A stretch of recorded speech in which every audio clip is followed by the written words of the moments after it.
I baked his favorite pie for Mother's Day. He tore the quilt I stitched by hand in front of everyone. Have you ever poured your whole heart into family, only to realize they see you as disposable? My own son called me irrelevant and tried to secretly sell the farm my late husband and I built, just to cover his startup debts. He didn't even tell me. I'm 60 years old. I gave up my career, my dreams, and my health to keep this family together. But I found a way out, and maybe so can you. In just 1 month, I went from being shoved against the wall by my own son to sipping sweet tea on a lavender-lined porch in the Ozarks. Peace, finally mine. I found a hidden deed. I sold the farm before he could. And at my granddaughter's birthday, when I read my husband's letter aloud and showed the paperwork, my son went pale. If you've ever felt quietly erased by the people you raised, don't scroll away. This story might help you find your voice again. Before I share what happened that day, I want to hear a little from you. Who matters most in your life right now? Leave a 1 in the comments if it's your child, a 2 if it's your parent, or a 3 if it's someone else entirely. I'll be reading each one because your story matters too. Now, come closer. Let's walk through mine together. I baked Nathan's favorite apple pie for Mother's Day, dreaming of his smile. Silence greeted me instead. The kitchen hummed with the oven's fading warmth, and I stood at the counter, apron dusted with flour, waiting for my family to fill the space I'd poured my heart into. The linoleum floor, worn from years of my footsteps, creaked under me in our suburban farm kitchen. It was May 11th, 2024, and soft morning light slipped through the window, glinting off a vase of farmers' market daisies I'd arranged just so. The pie, golden and fragrant, cooled on the rack, its cinnamon scent curling through the air like a promise. A faded photo of Bill and me planting apple trees leaned against the windowsill, its edges curling, whispering of a vow we made long ago, one I wasn't sure my children remembered. I smoothed my apron, my fingers lingering on the stitches I'd mended last week.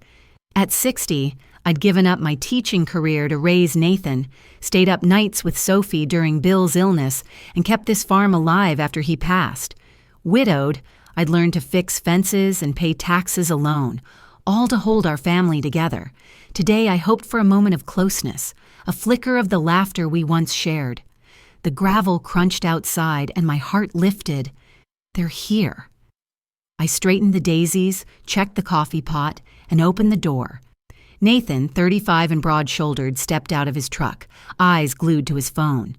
Sophie, 32, followed, juggling Ava's tablet and a diaper bag. Ava, 12 and bright-eyed, ran to me, her sneakers kicking up dust. "Love the pie, Grandma?" Ava's smile warmed me like the sun. She hugged me, her hair smelling of strawberry shampoo. I squeezed her back, grateful for her sincerity. She loved my stories about the farm, how Bill and I built it, how Nathan learned to ride a bike here. Nathan barely glanced up, muttering, "Morning, Mom." His thumbs tapped his screen, and I wondered when he'd started resenting my old ways. His tech startup had crashed, leaving him drowning in debt, but he never talked about it. Sophie, distracted, handed Ava the tablet. "Just a sec, Mom," she said, scrolling her phone. I knew single motherhood weighed on her, but the sting of her distance hurt, a scar from when I missed her 16th birthday, working hospital shifts during Bill's illness. "Come in, it's ready," I said, my voice brighter than I felt. We settled at the table, the pie sliced, coffee poured. Ava chatted about school, her fork clinking against the plate. Nathan ate a single bite, pushing his plate away. Sophie picked at her slice, eyes on her screen. I swallowed my disappointment, stirring cream into my coffee. The spoon scraped loud in the quiet. "So, Nathan," I tried, "how's work?" He shrugged, not looking up. "Busy. We're just passing through, Mom." The words landed like a slap, casual but sharp. Passing through. This farm, my life's work, was a pit stop to him. I forced a smile, my fingers tightening on my mug. Ava glanced at me, her brow furrowing, but said nothing. They finished quickly, Nathan already standing, keys jangling. Sophie gathered Ava's things, murmuring, "Thanks, Mom." Ava hugged me again, whispering, "You're the best." I held her a moment longer, her warmth a lifeline. Nathan tossed, "Nice seeing you," without warmth, heading for the door. Sophie followed, her eyes flickering with guilt but no words. The door clicked shut and their truck rumbled away. I stood alone, the kitchen too quiet, the pie half-eaten on the table. When did my home become their pit stop? I cleared plates, my hands moving on instinct, the sink's drip echoing my sinking heart. I'd given everything, my career, my dreams, my strength, to keep this family whole. Now I felt like a guest in my own life. As I hung Nathan's coat, something crinkled in the pocket. I pulled out a crumpled note, my breath catching. Scrawled in his handwriting, "Meet surveyor, 10 a.m. My chest tightened. A surveyor? For what? The farm was mine, held together by my sweat and Bill's memory. Nathan's dismissal stung anew, marking the first crack in my hope. A sense of erasure I couldn't shake.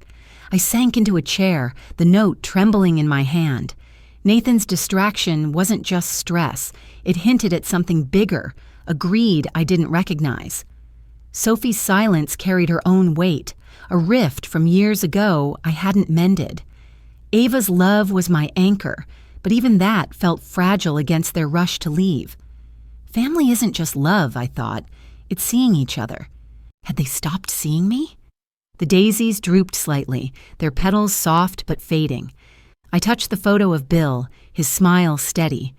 We'd built this place on dreams, not dollars. What was Nathan planning? The note's words burned, a quiet warning of something big on the horizon. Nathan's eyes met mine, cold and sharp. His words cut deeper than I'd ever admit. I stood in the farm kitchen, the crumpled note from his coat still burning in my pocket. Its scrawl, "Meet surveyor, 10 a.m." A question I couldn't shake. The late Mother's Day afternoon light dimmed, casting shadows across the worn linoleum. Country music hummed softly from the radio, a twangy ballad about lost love that felt too close to home. Iced tea glasses sweated on the table, their rings staining the wood I'd polished for years. Bill's voice, faint as a memory, echoed in my mind. "You're the heart of this place, Nora." I clung to that, hoping it held some untapped strength I'd need. I was 60, widowed, and worn from keeping this farm alive after Bill's death. I'd quit teaching to raise Nathan, worked hospital shifts during Bill's illness, missing Sophie's 16th birthday, a wound she still carried. Now, Nathan's dismissal at brunch. "We're just passing through, Mom." And that surveyor note hinted at a betrayal I couldn't name. I wanted to understand his plans, to hold on to the family I'd fought for. The door creaked, and Nathan strode back in, phone in hand. "Forgot my charger," he muttered. Sophie trailed behind, her eyes on her phone, juggling single motherhood's weight. Ava, 12 and perceptive, lingered by the door, her sneakers scuffing the floor, sensing my unease. "Nathan," I said, my voice steady despite my racing pulse, "can we talk about this note?" I held it out, my fingers trembling slightly. He glanced at it, his jaw tightening. "Just business, Mom," he brushed off, shoving the note into his pocket. "This farm's stuck in the past, like you." "Yow," the words landed like a slap, sharp and public in front of Sophie and Ava. My breath caught, but I kept my face calm, years of practice hiding my hurt. Sophie stayed silent, scrolling her phone, unaware of the tension. Ava frowned, her eyes darting to me, a silent plea to fix this. "Let's have some tea," I said, forcing a smile, pouring glasses from the pitcher. We sat, the chairs creaking under us. Nathan leaned back, arrogant, his debt-driven desperation hidden behind a smirk. "Big plans for this place," he boasted, sipping his tea. "Gonna sell it, make it something real. Your job's done here, Mom." His words implied I was a relic, my sacrifices, fences mended, taxes paid, nights alone, erased. My hands trembled under the table, but I nodded, my smile tight. Ava whispered, "I like it here, Daddy," her voice small but firm. Nathan ignored her, checking his phone. Sophie glanced up, her eyes flickering with guilt, but she said nothing, lost in her own struggles. I wanted to reach for her, bridge the gap from that missed birthday, but Nathan's words drowned everything. Did I raise him to erase me? I thought, my chest tight. I'd given him everything, my career, my youth, this farm, and he saw me as an obstacle. They left soon after, Nathan's charger in hand, his Sia tossed over his shoulder. Sophie murmured, "Thanks, Mom," her voice heavy. Ava hugged me, her arms tight, whispering, "Don't be sad, Grandma." I held her close, her warmth a fleeting anchor. The truck's rumble faded, leaving me alone with the radio's fading twang. I sank into a chair, Nathan's words replaying, "Stuck in the past like you." The pie sat half-eaten, daisies drooping in their vase. I noticed Nathan's phone on the counter, left behind in his rush. My fingers hesitated, then swiped the screen. An email notification glowed. Farm appraisal scheduled. My heart sank. He was moving forward, planning to sell my home without a word. The radio's twang dimmed, mirroring the resolve hardening in my chest. Nathan's financial desperation was clearer now, his startup's collapse a shadow driving his greed. Sophie's silence carried her own pain, a mother's stress, and an old grudge I hadn't healed. Ava's whisper, "I like it here," was a lifeline, her love for this farm tying her to me. Family is built on sacrifice, I thought, but it needs respect to stand. I wasn't sure we had that anymore. I set the phone down, my hands steadier. The iced tea glasses gleamed, their rings a reminder of fleeting moments. I touched the photo of Bill and me, his smile a quiet promise. What was Nathan hiding? At dawn, a surveyor's truck rumbled up the driveway, its engine a low growl that woke me from a restless sleep. The surveyor's boots trampled my apple trees. Nathan thought he'd won already. I stood at the kitchen window, hands clenched, watching the stranger pace my land, clipboard in hand, as if my life's work was just a number on his sheet. It was a week after Mother's Day, and the morning sun blazed harsh over the farm's exterior, glinting off a pickup truck parked crookedly in the drive. The faint scent of grilled chicken drifted from a neighbor's barbecue, a reminder of the community I'd anchored here. Bill's memory flickered, him digging fence posts, sweat on his brow, promising, "This land's ours, Nora." That promise felt fragile now, with Nathan's email about a farm appraisal and that surveyor note searing my mind. At 60, I was angry, my hurt hardening into a need to protect this legacy. I'd sacrificed my teaching career for Nathan, kept this farm alive after Bill's death, and now my son saw it as his ticket out of debt. I dialed Nathan, my voice shaking. "What's this surveyor doing here?" "It's my future, Mom," he snapped, his tone clipped through the phone. "Time to move on." He hung up, leaving me staring at the apple trees Bill and I planted when Nathan was born. My chest tightened, but I straightened, wiping my hands on my jeans. I wasn't ready to lose this fight. By noon, neighbors trickled in for a spontaneous brunch I'd thrown together, hoping to ground myself. The picnic table outside groaned under plates of biscuits and fruit salad, the air buzzing with chatter. Nathan arrived, uninvited, his truck spitting gravel.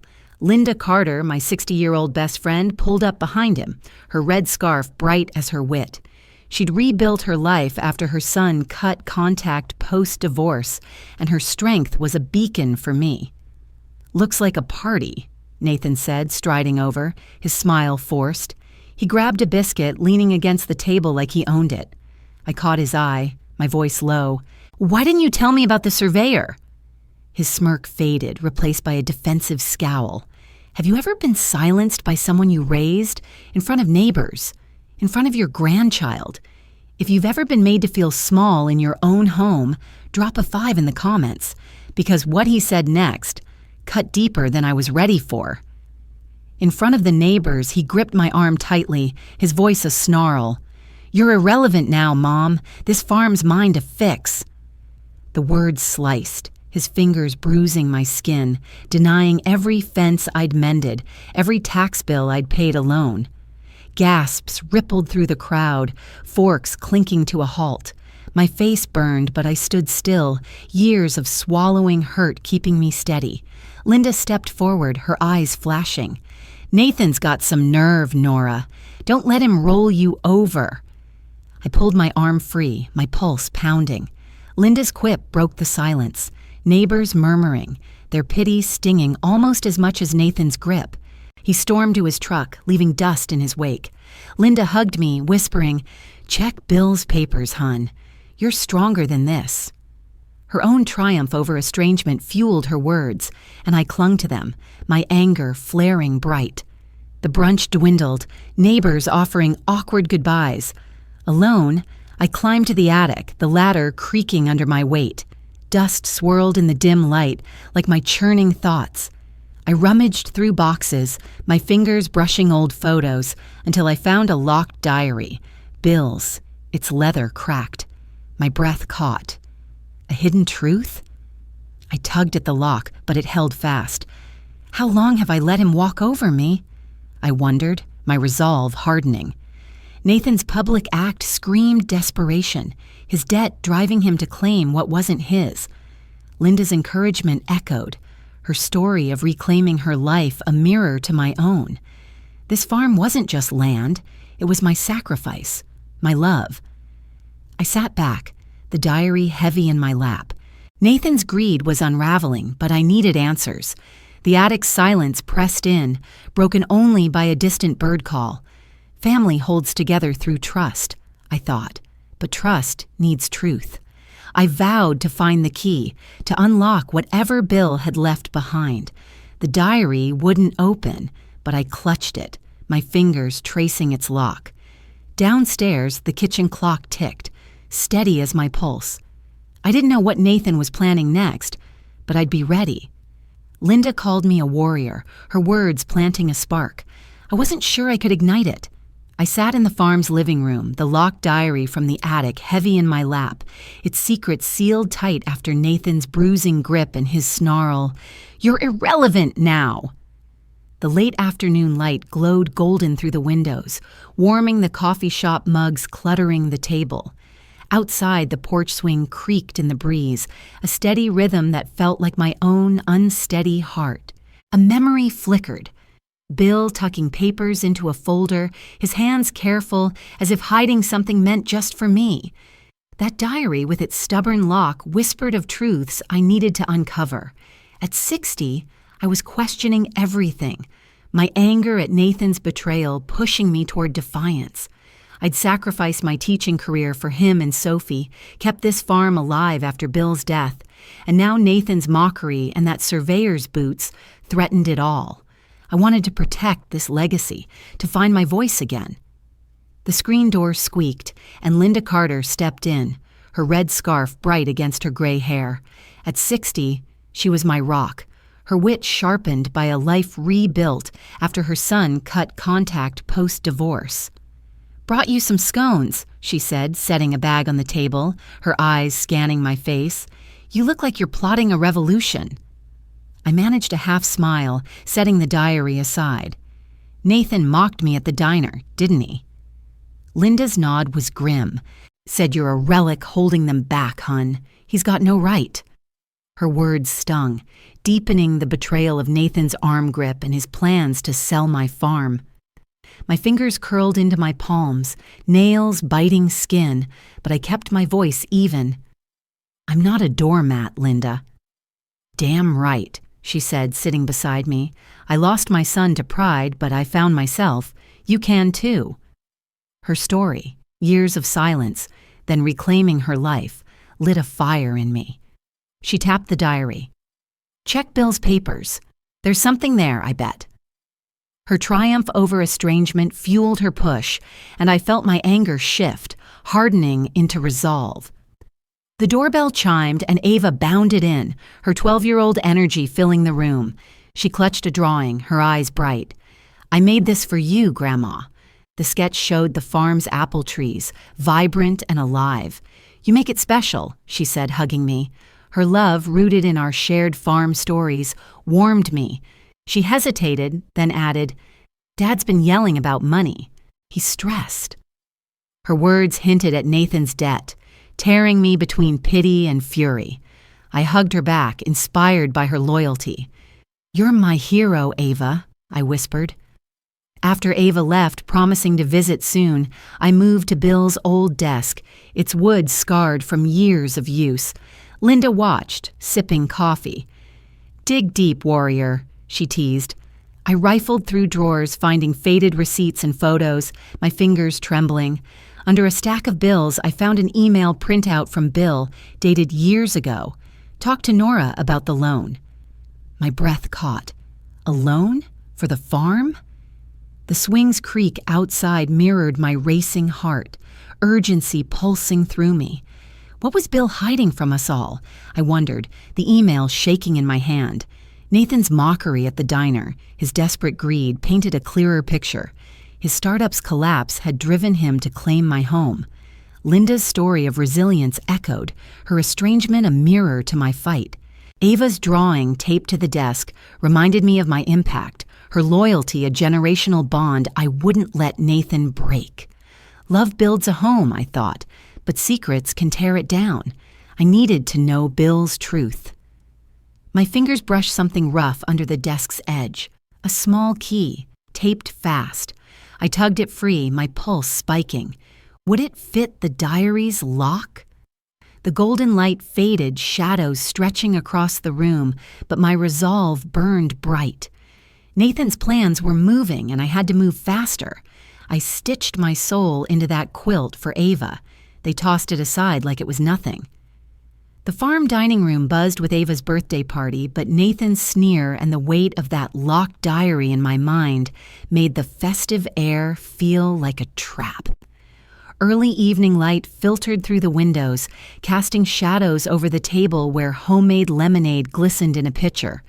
Balloons bobbed above, their colors too bright against my mood. A week had passed since Linda's spark of encouragement, and the key I'd found under Bill's desk burned in my pocket. A flashback of Bill writing late at night, his pen scratching, hinted at a letter he'd left for me. Something to anchor me now. At 60, I felt erased. My anger at Nathan's betrayal, his grip, his "you're irrelevant," mixing with a desperate need for answers.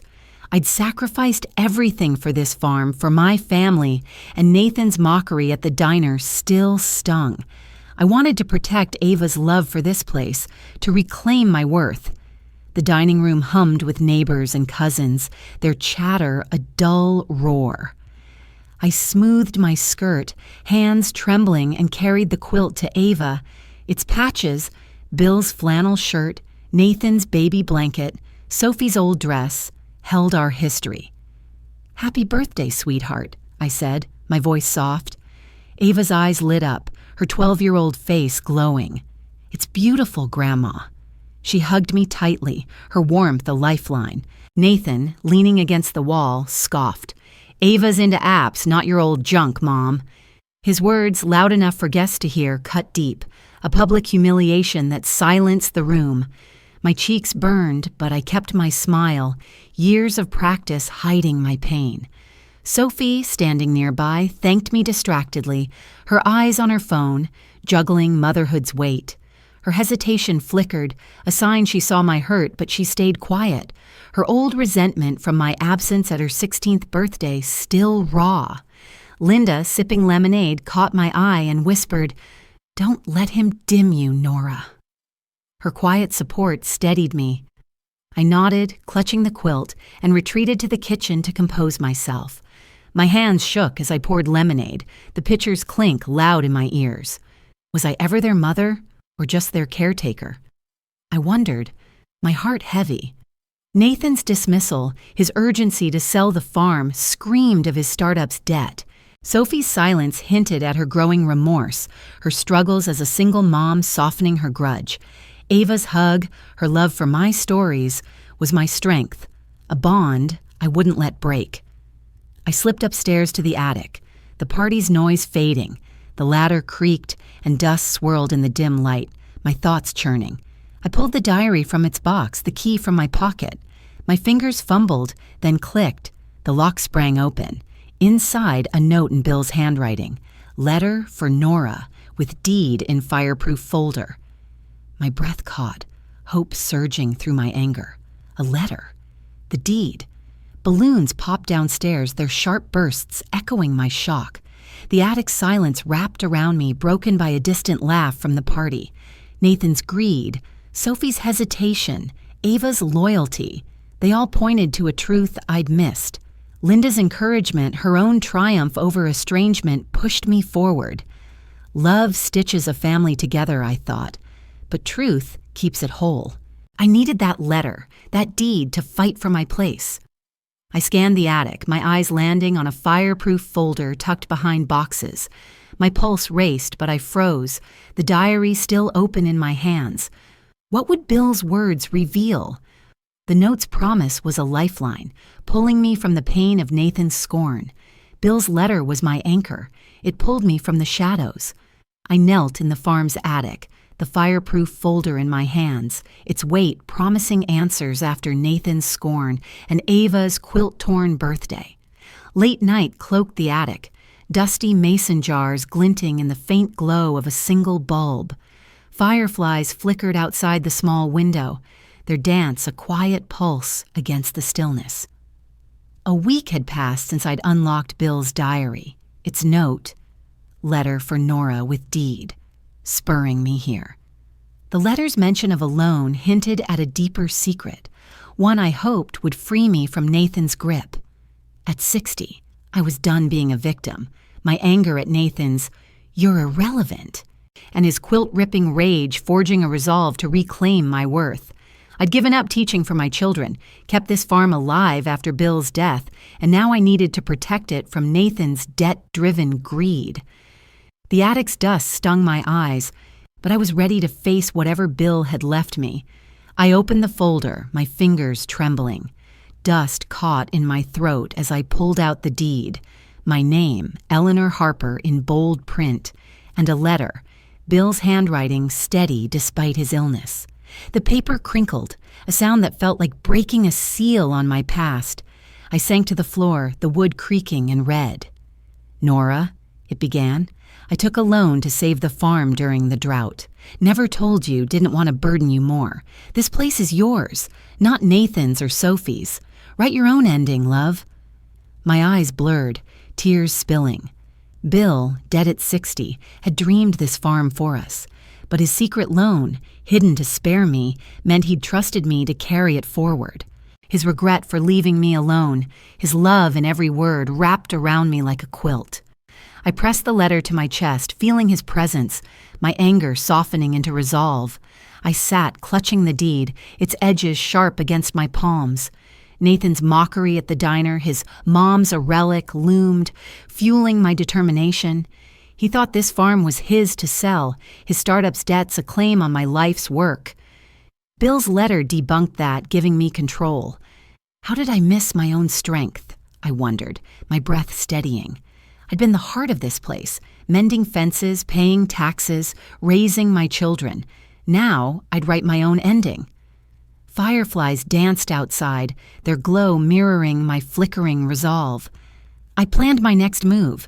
Sell the farm, maybe, before Nathan could ruin it. The attic's quiet held me, a space to breathe after weeks of pain. Bill's backstory deepened my love for him, his regret for burdening me a mirror to my maternal legacy. I'd fought for my family just as he had, and this deed was my power. Family thrives on truth, I thought, but secrets can shield it too. Bill's loan, hidden for love, was my shield now. Nathan's greed, Sophie's silence, Ava's loyalty, they all pointed to this moment. Linda's encouragement, her own triumph over estrangement, had led me here. I folded the letter, tucking it with the deed, my hands steady. Footsteps creaked downstairs, heavy and urgent.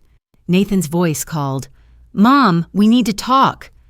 My pulse spiked, the attic's safety shattered. I stood, the folder under my arm, resolve burning bright.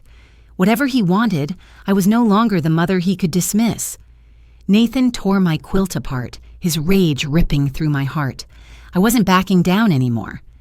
I stood in the farm's living room, Bill's deed and letter hidden upstairs, my resolve steeled after Nathan's unannounced demand to talk. Evening shadows stretched long across the room, diner takeout boxes scattered on the coffee table, a muted baseball game flickering on the TV. The air felt heavy, charged with the memory of Bill's voice. "Stand firm, Nora." His words from a day we fixed a broken fence together hinted at the stand I'd soon take. At 60, I was done being erased, my anger at Nathan's "you're irrelevant," and his diner mockery peeking into defiance. I'd sacrificed my career and dreams for this family, kept the farm alive after Bill's death, and now I'd protect it from Nathan's greed. The TV's faint hum grounded me as I braced for his storm. The front door slammed, and Nathan stormed in, his face taut. "We're settling this, Mom," he said, slapping papers on the table, farm transfer documents. His startup's failure had left him owing thousands, and he saw me as an obstacle. I crossed my arms, the deed's power in my mind. "I'm not signing, Nathan. The farm's mine." "Oh," he sneered, his voice dripping venom. "You're delusional, Mom." His arrogance, fueled by debt, cut deep. But I held my ground, my pulse racing. Linda Carter slipped in, her scarf bright, her 60-year-old strength a quiet force. She'd overcome her son's estrangement, and her loyalty to me shone. Ava, 12 and wide-eyed, hovered near, clutching the quilt I'd made her hero worship of me clashing with her fear. Nathan's eyes flicked to the quilt in Ava's hands. "If someone tore apart everything you stitched with love, right in front of your grandchild, what would you do?" That quilt wasn't just fabric. It was our family's story.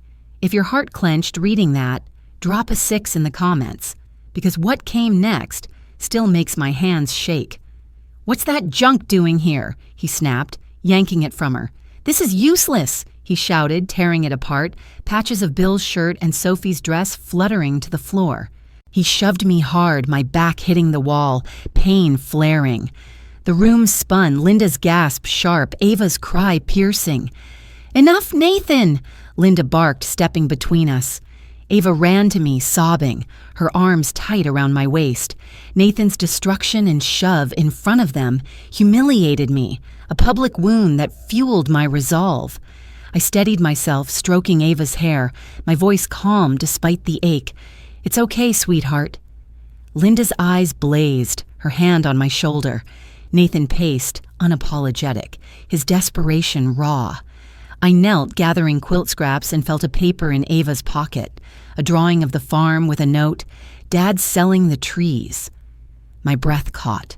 The apple trees Bill and I planted, now Nathan's target. The TV's static hummed, mirroring my steely focus. When did my son become my enemy? I wondered, my anger peaking into resolve. Nathan's financial ruin was clear, his quilt-tearing rage a sign of his unraveling.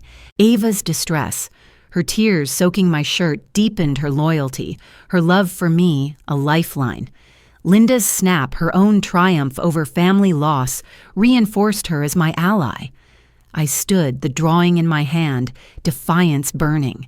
This farm was my legacy, not Nathan's prize. Nathan grabbed his papers, muttering, "We're not done." He stormed out, the door rattling.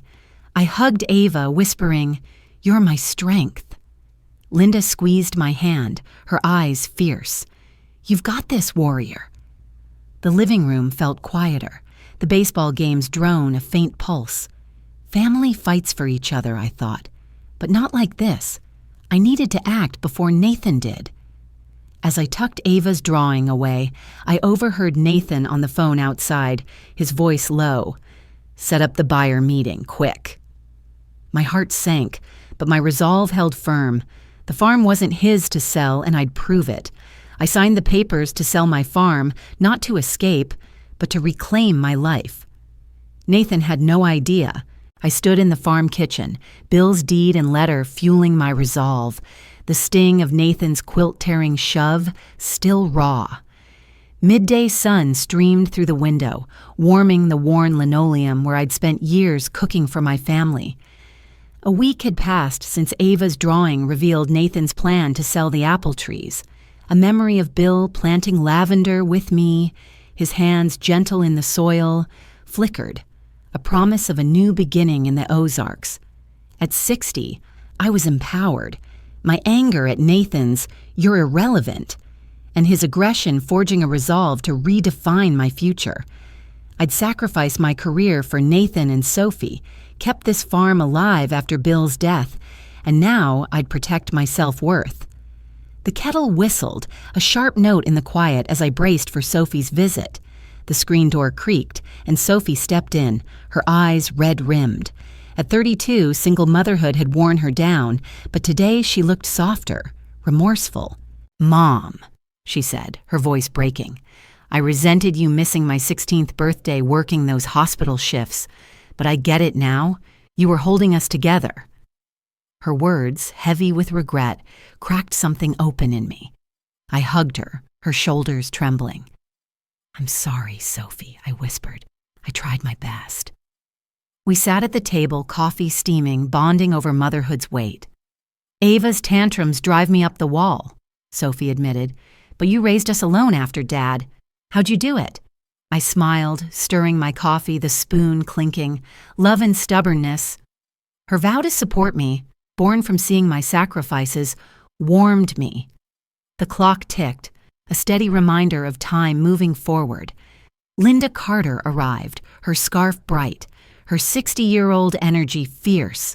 "Nathan's moving fast, Nora," she said, setting scones on the table. Her loyalty, forged through her own estrangement from her son, pushed me. "Sell the farm before he ruins it.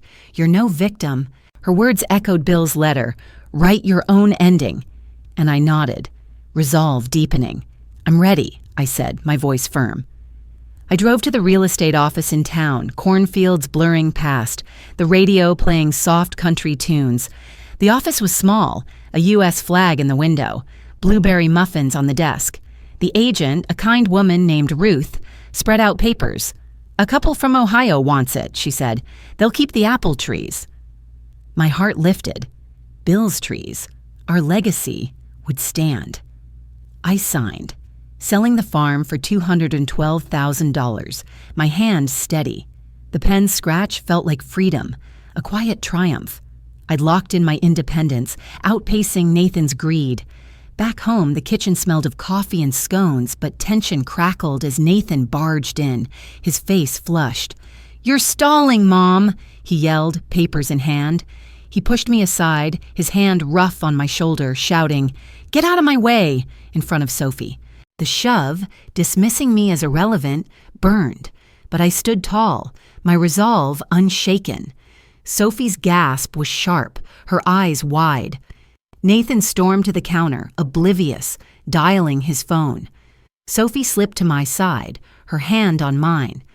"He's falling apart," she whispered, glancing at his phone left on the table. She swiped the screen, finding a call log, "Buyer meeting, tomorrow." My breath caught. Nathan was still pushing his deal, unaware I'd sold the farm. The muffin's blueberry scent lingered, a faint echo of my triumph at the office. Sophie's find confirmed his desperation, a micro-twist that sharpened my anticipation. Can I save my family by leaving it? I wondered, my heart heavy but firm. Nathan's aggression, his startup's debt unraveling him, showed a man I barely knew. Sophie's support, her remorse clarified by our talk, deepened our bond. Her motherhood struggles mirroring mine. Linda's push, her estrangement's lessons, and Ava's love, her drawing still taped to the fridge, bolstered me. I was no longer the mother who'd let Nathan's old junk taunts slide. Nathan ended his call, muttering, "This'll fix everything." He grabbed his phone, not noticing Sophie's glance. "We'll talk soon, Mom," he said, his voice cold, and left, the door slamming. Sophie hugged me, her eyes fierce. "You're stronger than him, Mom." Linda nodded, her smile proud. "You're a warrior, Nora." The kitchen fell quiet, the clock's tick steady. Family is roots, I thought, but sometimes you replant them. I'd sold the farm to save myself, not to run. Sophie leaned in, her voice low. Nathan's planning Ava's birthday party, Mom. He's clueless. Her words hung in the air, a spark for my next move. I gripped Bill's letter like a shield. Nathan's lies were about to crumble. I stood in the farm's dining room, the deed and letter folded in my pocket, ready to face him at Ava's birthday party, his buyer meeting call still echoing in my ears. Evening lights cast a warm but tense glow over the dining room, a week after I'd sold the farm. Streamers swayed from the ceiling, their colors clashing with the slow jazz playlist humming through a speaker. The table held a cake and punch, the air thick with chatter from neighbors and family. Bill's words, "You're the heart of this farm," fueled my courage, a memory from our first harvest together, urging me to stand tall. At 60, I was powerful, resolved to reclaim my worth, driven by justice after Nathan's shoves and sneers. I'd sold the farm for $212,000 to save it from his greed, my sacrifices, career, dreams, widowhood, demanding this moment. The jazz's soft notes steadied me, a rhythm for my impending stand. Nathan leaned against the wall, bragging to a neighbor about his big plans for the farm, his voice loud, ignoring me. His arrogance, fueled by startup debts, blinded him to my move. Sophie slipped beside me, her 32-year-old face tight with emotion. "Mom," she whispered, sliding a paper into my hand. A contract draft Nathan had left behind, outlining his intent to sell the farm. My breath caught, the micro-twist confirming his secret deal. Sophie's support, born from her remorse over our past rift, shone through, her single motherhood teaching her my strength. I nodded, tucking the contract with the letter, my pulse quickening. Linda Carter, 60 and fierce, caught my eye from across the room, her scarf bright, her loyalty unwavering after her own estrangement. Ava, 12 and proud, hovered near the cake, her eyes on me, seeing me as her hero. The room buzzed, but I felt a stillness, my resolve peaking with righteous anger. I stepped forward, raising my glass, the clink silencing the crowd. "I have something to say," I said, my voice clear. All eyes turned, Nathan's smirk faltering. I unfolded Bill's letter, my fingers steady. "This farm was never yours, Nathan. Bill wrote this before he died." I read aloud, my voice carrying. "Nora, I took a loan to save this place. It's yours. Write your own ending." Gasps rippled, forks clattering. I held up the deed. "This farm was mine, Nathan. I sold it last week." The room froze, Nathan's face draining of color. He erupted, shouting, "She's holding us back!" His public humiliation in front of guests stung one last time, but I stood unmoved, my anger afire. Nathan lunged forward, his voice a roar. "You can't do this!" Sophie grabbed his arm, her eyes fierce. "She already did, Nathan." Ava ran to me, her arms tight, whispering, "I'm proud of you, Grandma." Linda clapped, her cheer breaking the tension, neighbors murmuring in shock. I pulled out my phone, opening the banking app. "We're done, Nathan," I said, closing our joint account with a tap, cutting financial ties. The screen's glow felt final, a symbolic act shattering his control. The jazz faded, its notes dwindling like Nathan's grip on my life. Did I lose a son to find myself? I wondered, my heart heavy but unyielding. Nathan's greed unraveled, his contract draft exposing his failure. Sophie's stand, her redemption complete, solidified our bond, her motherhood struggles mirroring my own. Ava's pride and Linda's cheer reinforced my maternal legacy, their love a shield against Nathan's rage. I'd fought for this family, but now I fought for me. Nathan's face twisted, his hands clenched. "You'll regret this," he spat, storming toward the door, guests parting like a sea. The door slammed, the streamers trembling. Sophie hugged me, her voice low. "He'll have to face it now, Mom." Her words hung, a quiet promise of his reckoning. Linda squeezed my shoulder, her eyes bright. "You're a force, Nora." Ava held my hand, her smile steady. The dining room felt lighter, the cake untouched, punch glasses gleaming. Family is love, I thought, but it's also choice. I'd chosen my worth, my ending. The party resumed, voices soft, but I stood apart. Bill's letter a weight in my pocket, my resolve a fire that wouldn't fade. I burned Nathan's old photos in the fire pit, letting go of his hold. The lavender I planted took root anyway. I stood on the porch of my Ozark cottage, the air soft with late afternoon sun, a week after shattering Nathan's plans at Ava's birthday party. The one-bedroom cottage, its faded shutters weathered, felt like a fresh page. Lavender pots lined the porch, their scent mingling with the tinkle of craft fair wind chimes I'd hung that morning. A memory of Bill hanging wind chimes on the farm porch, his laugh warm, promised serenity here, a new home for my heart. At 60, I was liberated, my resolve to redefine my life blooming after years of sacrifice. I'd given up my teaching dreams for Nathan and Sophie, kept the farm alive after Bill's death, and now, free from Nathan's shoves and quilt-tearing rage, I embraced my own path. The wind chime's soft clink steadied me, a rhythm for my quiet joy. I settled into the cottage, unpacking boxes in the living room, the wood floor creaking under my sneakers. I pulled out a photo album, Nathan's childhood, his gap-toothed grin, my younger self beaming beside him. My chest tightened, his "she's holding us back" echoing. I carried the album to the fire pit out back, the grass damp underfoot. Striking a match, I watched flames curl around the pages, their crackle freeing my heart. The smoke rose, a symbolic release, letting go of the sun who'd tried to erase me. The screen door squeaked, and Sophie stepped out, 32 and radiant, Ava bouncing beside her.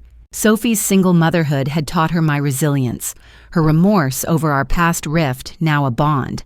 Ava, 12 and joyful, clutched a lavender plant, her love for my farm stories making me her hero. "We brought you something, Grandma," Ava chirped, her smile bright. Sophie hugged me, her eyes misty. "You're my strength, Mom," she said, her voice thick.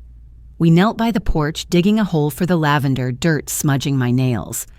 "This is mine now," I said, patting the soil, the plant's roots anchoring my new start. Ava handed me a drawing of the cottage, wind chimes sketched in crayon. Tucked inside was a note. "Dad's been quiet since the party." My breath caught, a hint that Nathan's greed might be faltering.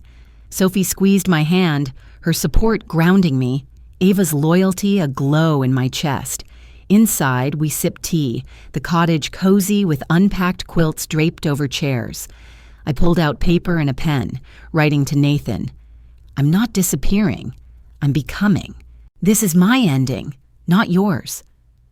I sealed the letter, feeling unburdened, my heart light.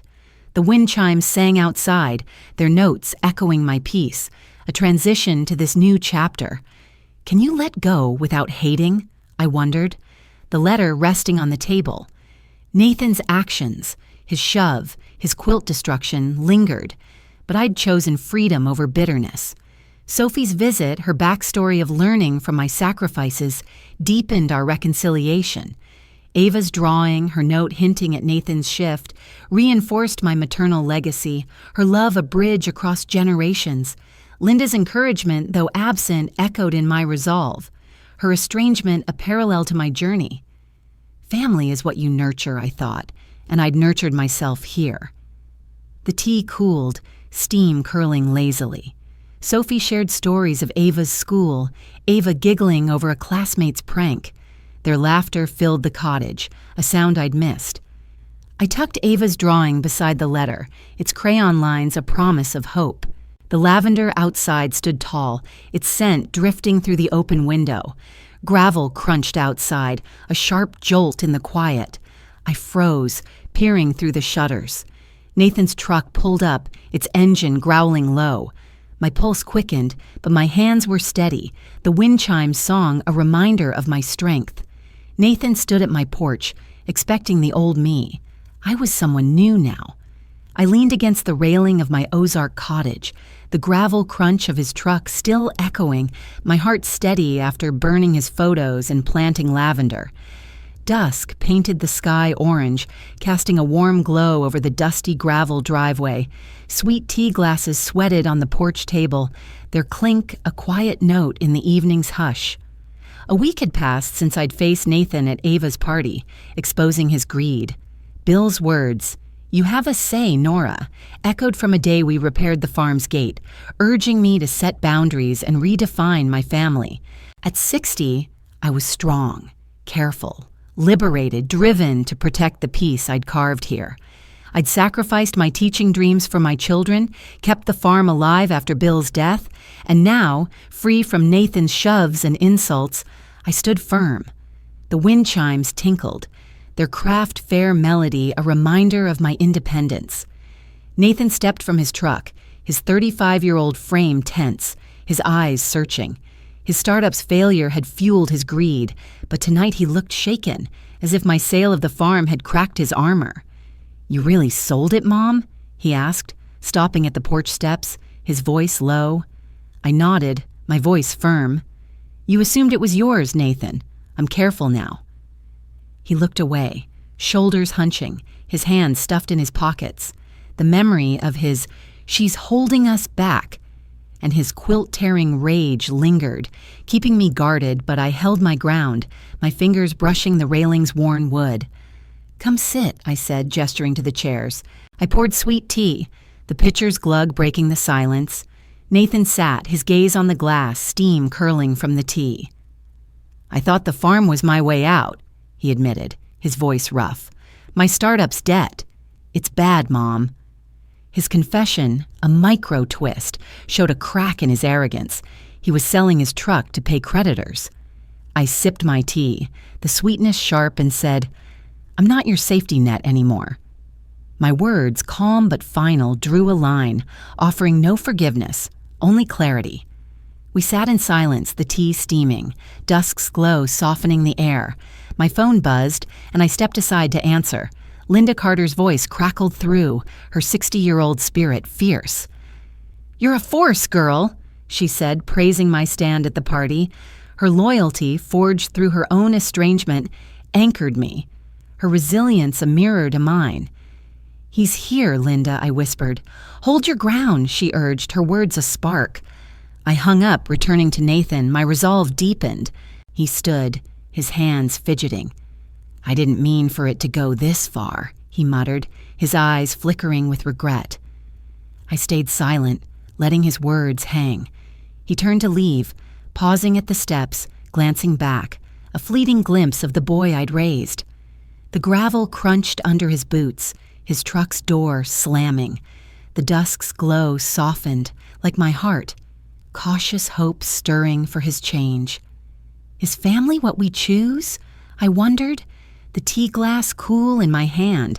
Nathan's admission, his backstory of desperation, hinted at growth, but his past aggression, shoves, insults, kept me wary.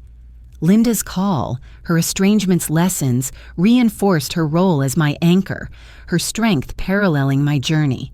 I'd chosen my peace, my cottage, my lavender. Sophie and Ava, my heart's true family, were coming soon. I cleared the glasses, their clink a quiet end to the moment.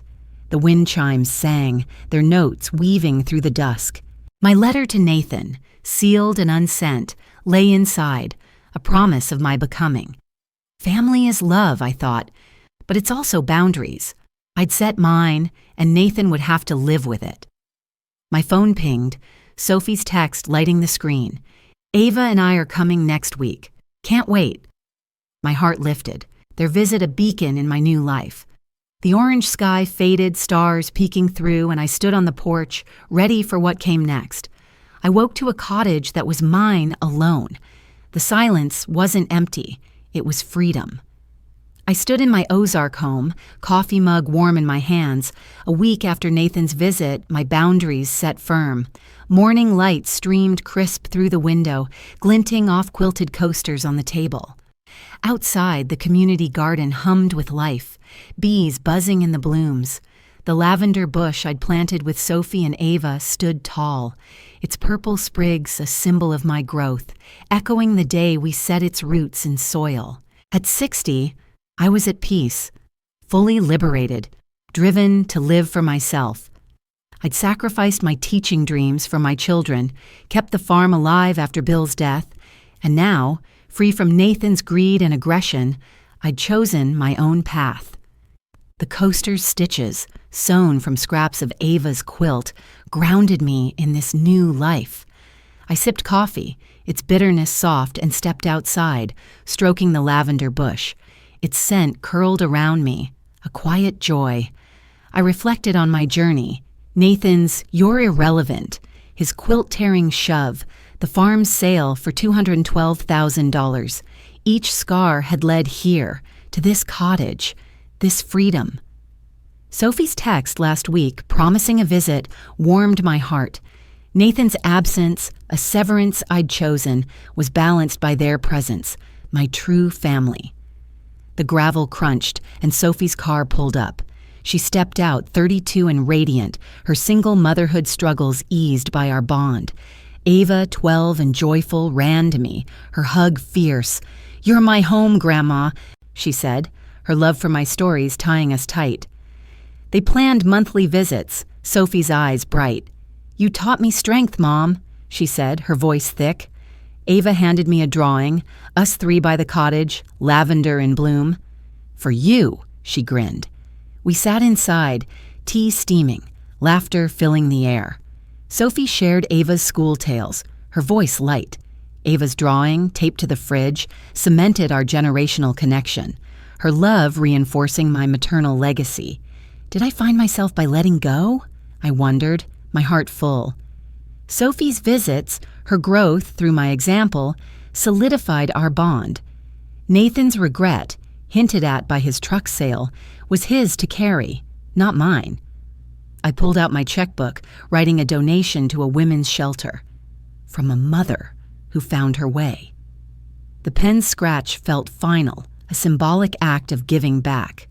Later, a thank you note arrived, mentioning a woman inspired by my gift, a micro twist affirming my impact. I smiled, feeling seen, the note a testament to my reach. The coaster's stitches, rough under my fingers, grounded me in my new roots. Family is chosen, I thought, and I'd chosen well. The garden outside thrived, like my heart. Sophie and Ava left, promising to return soon, their car's hum fading. I stood by the window, the shelter note on the table, a quiet legacy of my journey. As I sat on the porch of my Ozark cottage, the morning sun warmed my face, and the lavender bush I'd planted with Sophie and Ava bloomed vibrantly. It sent a quiet reminder of the freedom I'd found. Bill's letter, tucked safely in my heart, had been my anchor, guiding me through the pain of Nathan's betrayal and empowering me to sell the farm for $212,000, a choice that severed his greedy hold over my legacy. The wind chimes tinkled softly, echoing the serenity I'd carved out after years of sacrifice, a life reborn from the ashes of his harsh words and quilt-tearing rage. Sophie's laughter and Ava's joyful hugs filled my new home. Their love, a testament to the family I'd redefined, one rooted in mutual respect rather than obligation. Nathan's absence, though heavy, was a boundary I'd set with care. His fleeting regret a seed I hoped might one day grow. In life, we often pour our hearts into those we love, only to face moments where their choices wound us deeply. Yet, like tending a garden, family thrives when we nurture it with honesty, courage, and the wisdom to know when to let go. Standing firm in our worth, as I did, allows us to cultivate bonds that endure, even through storms of misunderstanding. The pain of severance can lead to unexpected growth, much like my lavender flourishing in new soil. Forgiveness doesn't always mean reconciliation. Sometimes it's forgiving ourselves for holding on too long. Sophie's redemption, her eyes bright with admiration, showed me that love can heal old rifts when we listen with open hearts. Ava's drawings pinned to my fridge reminded me that our legacy lives in the small, sincere moments we share across generations.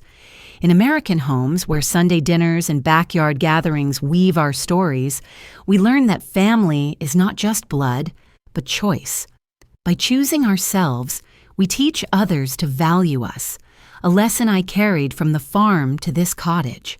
Every step of my journey, from Nathan's "You're irrelevant" to this peaceful porch, taught me that love, like a well-tended plant, needs space to breathe. If this story touched your soul, please share your own experiences in the comments below or join us for the next tale. Your stories, like mine, are threads in the quilt of our shared lives, each one a light for someone else's path.